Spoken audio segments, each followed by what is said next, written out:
ಕನಸು ಕಟ್ಟು ಕೈಗಳಿಗೆ ಕಷ್ಟ ಉಂಟು ನೂರಾರು. ಬ್ರಹ್ಮ ಬರೆದ ಬರಹದಲ್ಲಿ ದಿನಕ್ಕೊಂದು ತಕರಾರು.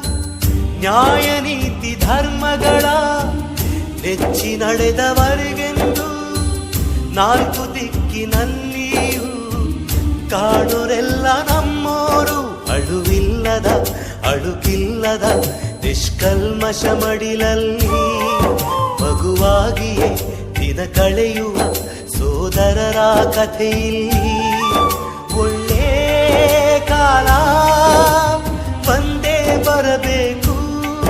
ಅಲ್ಲಿವರೆಗೂ ನಂಬಿಕೆ ಹೆಸರಲ್ಲಿ ನಗುತ್ತಿರಬೇಕು. ನಿನ್ನೆಗಳ ನೆನಪುಗಳೇ ನಾಳೆಯ ಭರವಸೆಯೋ, ನಾಳೆಗಳ ಕನಸುಗಳೇ ಇಂದಿನ ನಂಬಿಕೆಯೋ. ಅದು ಯಾರೋ ಮಾಡಿದ ತಪ್ಪು, ಇದು ಇನ್ಯಾರಿಗೂ ಶಿಕ್ಷೆ ಬೇಕು.